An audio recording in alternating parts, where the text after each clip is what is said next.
Well, everyone, welcome back to more of the letter, and it looks like things are going back to getting a little bit creepy, and the scare is once more returning. So with that said, guys, hope you continue to enjoy watching, and let's keep this going. Alright guys, and we're back. Alright, so we're gonna go with what I believe Becca would pick for Luke right now. So You know, brooding over here isn't going to fix this mess. Again with the lecture. Will you stop calling it that? Very well, what should we call this then? A heart-to-heart? Please don't, I might puke. And just so you know, I don't want to talk about feelings. Ever. This isn't one, all right? It's just a friendly concern. Bloody hell, can't you just take it for what it is? he pauses at that. Suddenly, he doesn't know what to do with his hands, and in the end, he simply stuffs them back to his pockets and sulks.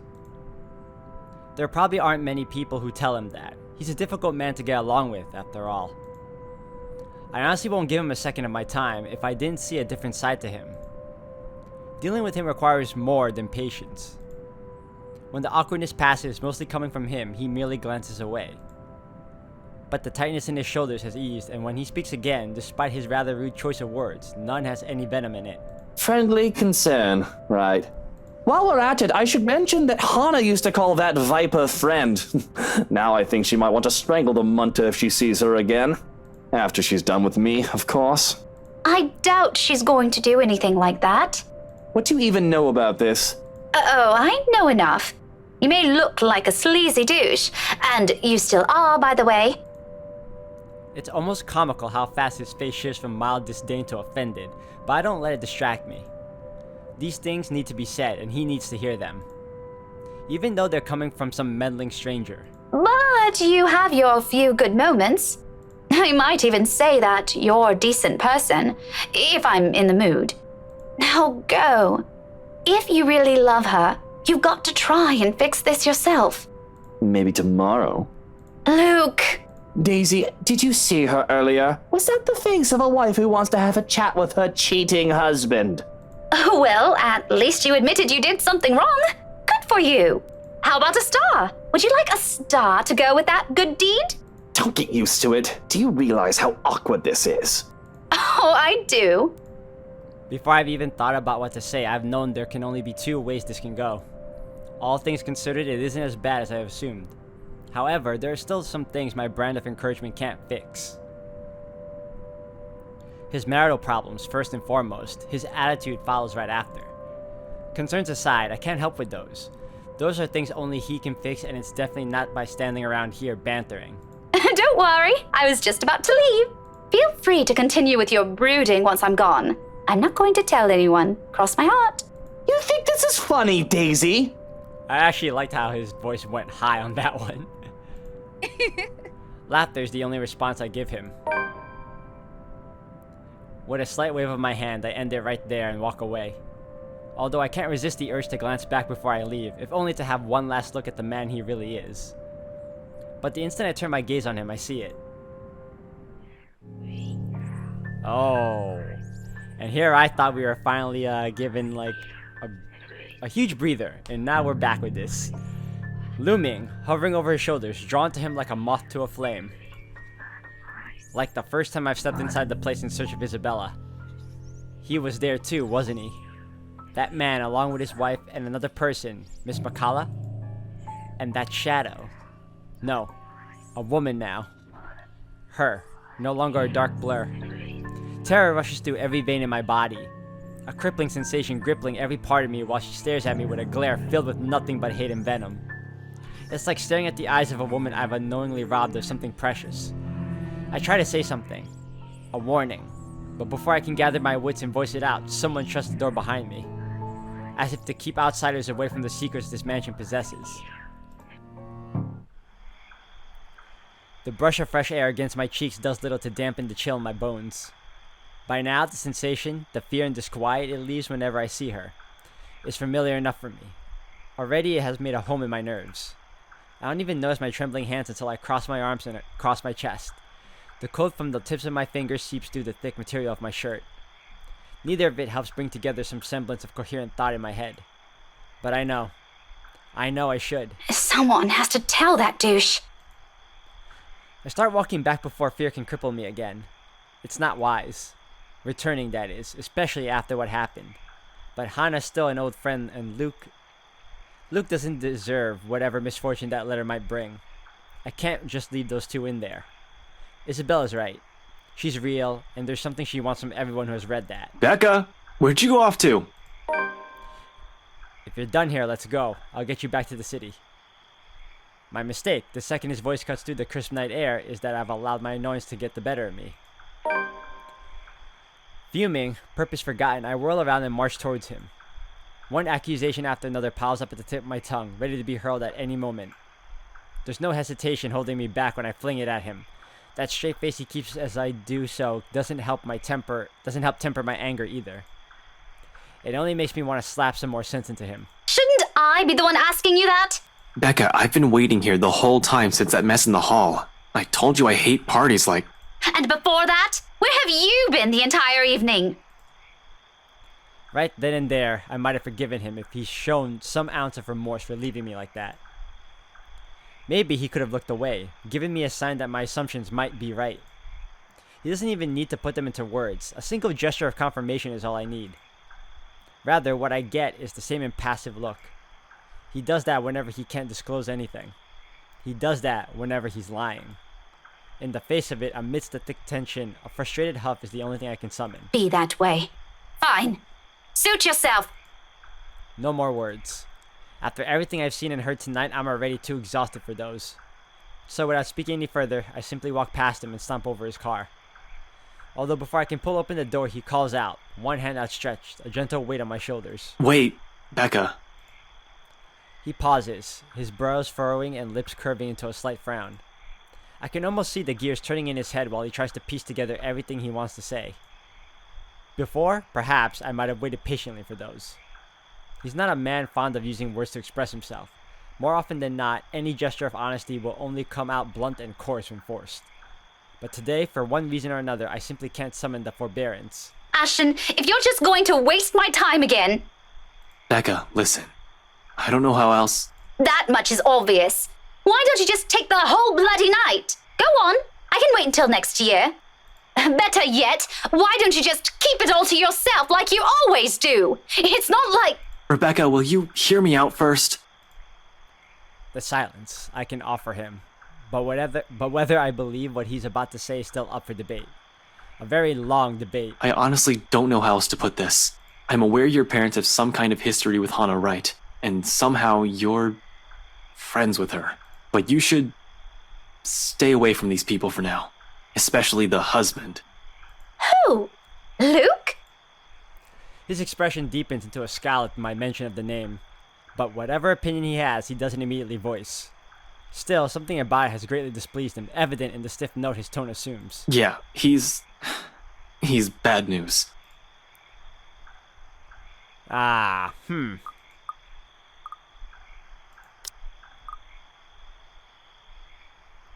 want to say, care to explain your reasons, or what does he have to do with this? I think they all, again, it seems like they're the same thing, though. Because if I ask this, he's going to be like, I can't disclose the information. But then again, he's probably going to say the same thing if I pick this, too. It's my turn to frown this time. What does he mean by that? Care to explain your reasons? I've not meant for it to sound as harsh as it does, but anger and frustration have never been a good match in me, particularly in nights like this. It's not surprising when Ashton jerks back as if I've struck him. For a fleeting moment, something akin to hurt darts across his features, his eyes narrowing and his hands closing in tightly into a fist at his sides.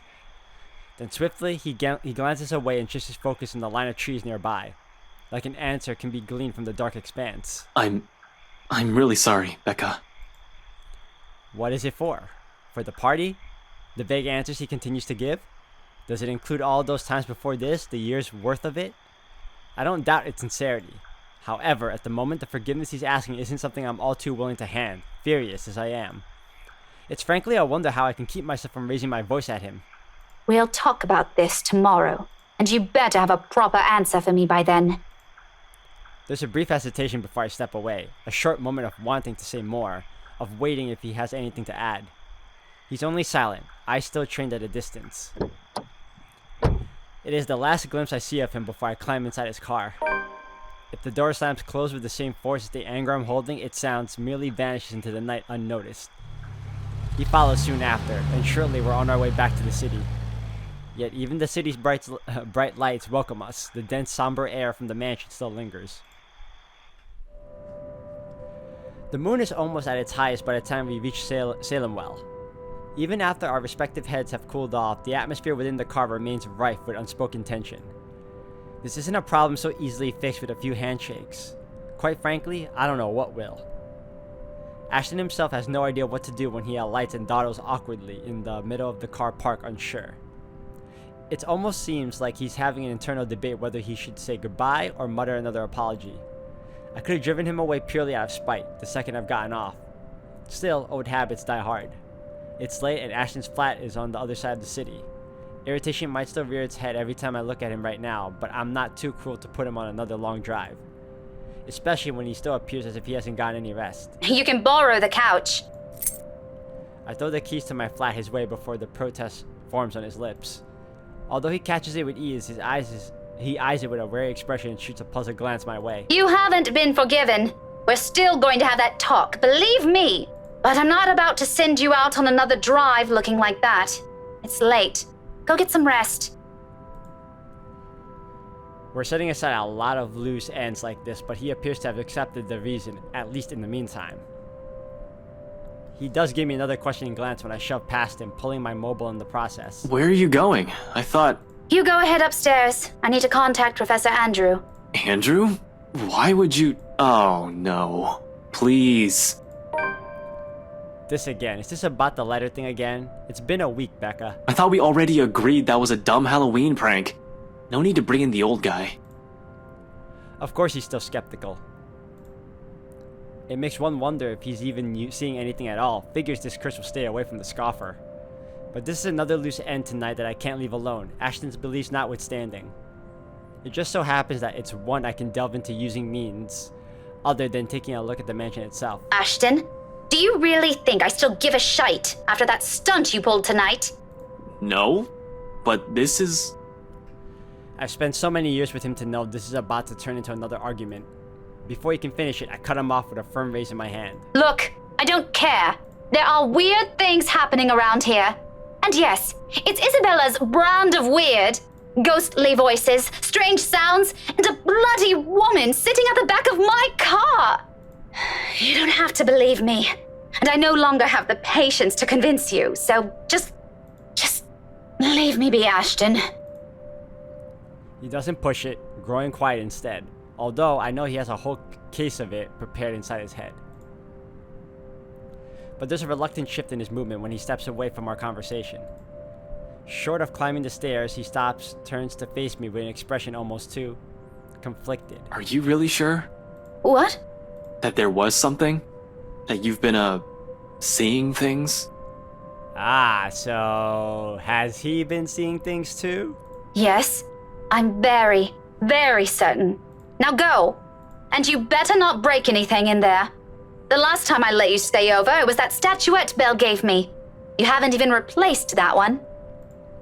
The last of my reprimand goes both unheard and unanswered as he disappears behind the stairs. If things aren't as strained, he might have a quip or two about that, followed by a light banter. Instead, for a long moment, I am left staring after him. There's something in the way he asked that nags. Coupled with his expression, the whole exchange just feels unsettling. One that doesn't fade even as I gather my thoughts and shift my focus on another, even as I dial Professor Andrew's number. And that is when it clicks. During the long wait for the professor, one straight thought emerges from the unease. Ashton has not intended for his question to be a jibe. It's concern. For what though? For my well-being? The letter's curse? The woman I mentioned? The answers for those will have to wait, however. Finally, the call connects and Professor Andrew's voice echoes from the receiver. Professor Andrew? Rebecca? It's late. What can I do for you? I know, I'm sorry, but This is a bit urgent. After all, this is a more pressing matter. Our lives might be at stake and we're still in the dark. Actually, I was wondering if I could ask you to do me a favor.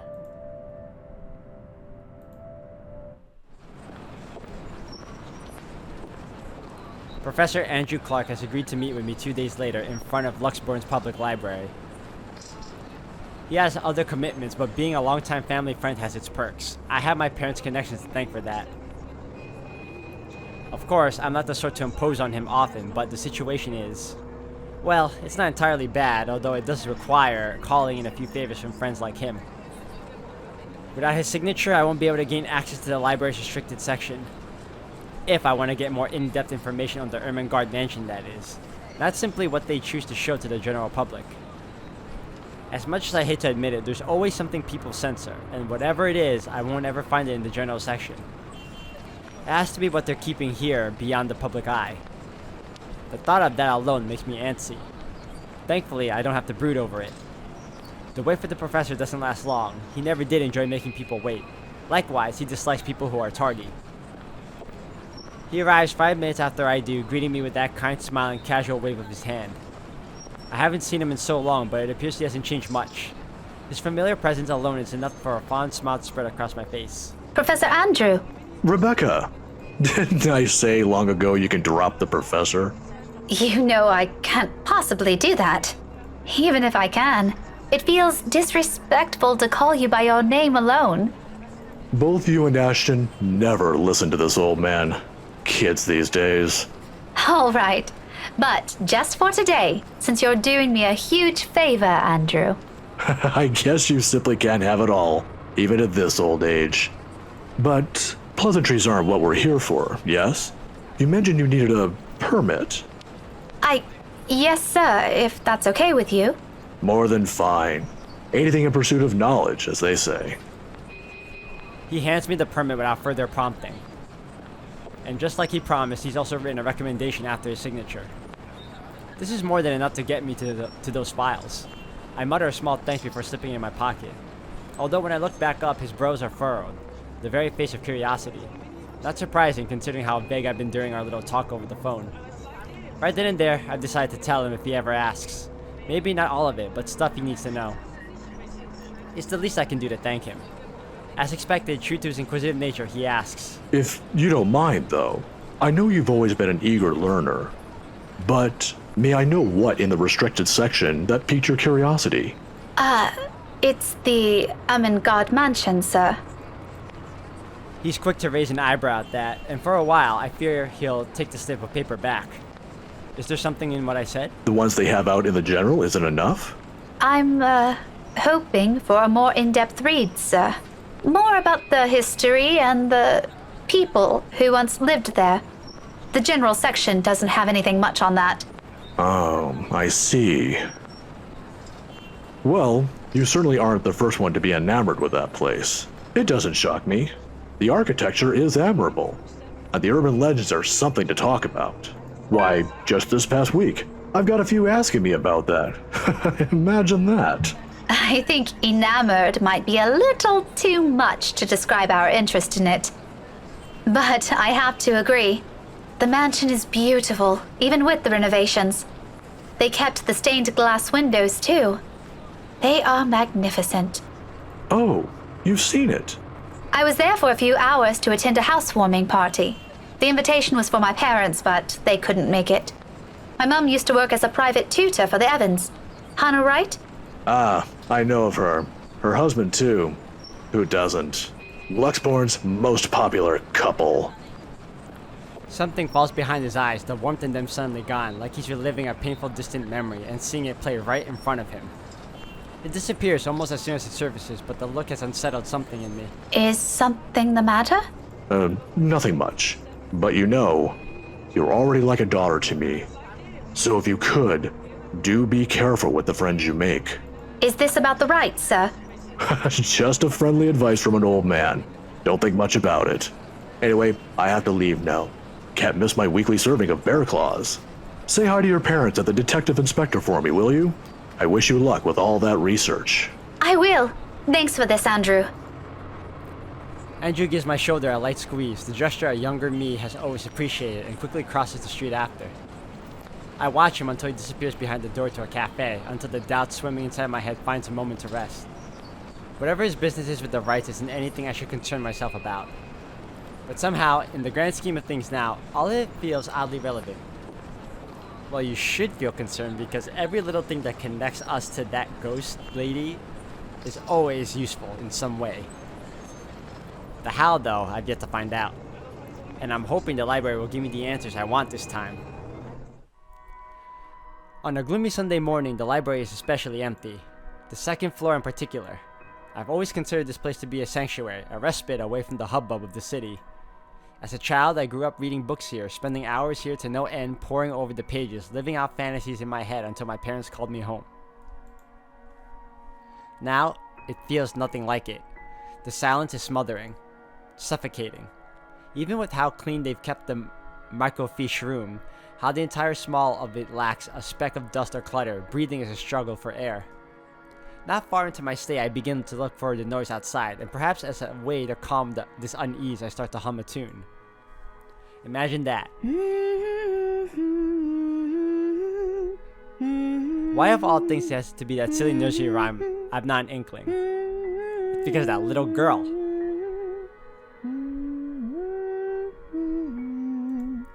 It does its job, however. It fills the lull with something far less awkward, far less deafening, and that is enough for a distraction. I have business here. No time for silly daydreams, only important work to attend to. Even if there's a possibility of it being fruitless by some means, it feels like I have to do it. If not for me, then for the people who has been affected by this. What do we even call this? A haunting? A Halloween prank gone wrong? A curse? If Isabella were here, what would she say? Will she panic? Will she be angry I only listen to her now? It all stems from that one moment in the movie house, doesn't it? We could have avoided this had we only taken her warnings to heart. One stupid mistake is all it took to send our normal lives on a downward spiral. Well, I mean, your lives would have been normal, but hers wouldn't. Frankly, I'm no longer sure if I'm angry at myself for it or at the universe for throwing us into this mess. But we can only make do of what little we have, and that's exactly what I'm doing. Going here might not be the right decision, but it's a start. A good start. It doesn't take much time for me to find what I need. A microfiche of old newspapers long kept in special storage cabinets at the far end of the restricted section. The year is 1620s and beyond. Before the city of Luxbourne even exists in the records, when the mansion has just been built, and Anselm is nothing more but a small sleepy hamlet near a river. A lot of pieces are missing, days, sometimes several consecutive weeks without any records remaining. Often, it goes on for years. Troublesome, but as it is, I'm lucky enough to find anything at all considering how far I'm looking back. Can't be picky now. Can't waste time mulling over what record keepers of the old could have done to make this a breeze for me. I can still work with this. The faint whir of the microfiche machine keeps me company as I go over each slide, each image, hoping for something that goes beyond what the local lore knows. There are snippets, little mentions of the family that once settled in the house here and there. The usual singing of praises for the couple who helped brought up what was once a tiny settlement into a buzzing town. Nothing substantial, nothing I didn't know before. It continues on like this for a good while, until I come by the years after their deaths. The people of Anselm might have loved Lord William and Lady Elizabeth Ermengarde, mourned their passing, and held them in high esteem in the years after. But it was their daughter that was remembered fondly by the townspeople. If her parents built this town, Lady Charlotte was the one who made it prosper. Remarkable considering it was a period of recovery from a bout of plague that killed half the town's population, including her parents. What's surprising though, apparently her time also marked more than superficial changes to the place. She moved things, changed laws, altered old customs and traditions. If they were done on a woman's whimsy, it doesn't say, but she seems capable enough for more than that. The gist of it is the town she rebuilt. It's what eventually grew to become Luxbourne City, while the nearby Anselm village remained as it was, a relic of the ode. A frown swiftly forms in my face. So, the thing here says, free at last, heir puts a stop to local slave trade. So, why is there a need to hide this? One by one, I try to recall every lesson I've gone through, every book, paper, and journal I've read. None of those ever mention this. It's always the lord and the lady of the house, their endearing child always an afterthought to those anecdotes, the one who always took her life in the end. Never someone who restored a town from the brink of collapse or brought new ideas to it.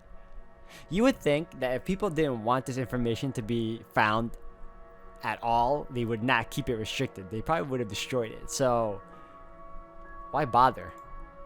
Is it because she's a woman? That pisses me off. Granted, not everything is sunshine and rainbows. Not all aspects of her can be considered admirable. But this is history. Some parts are bound to naturally delve into unpleasant territory whether I like it or not. Witch hunts, for example, became common near the end of her life, which would have been completely unremarkable and might have gone to become a mere footnote in history if it didn't involve Lady Charlotte and the very slave she saved. Luxborn witch burns. It caused quite a stir, enough to leave almost a week's worth of clippings. The girl was eventually burned, condemned by an entire town. At the word of Lady Charlotte alone. But this doesn't really have anything to do with this curse, does it?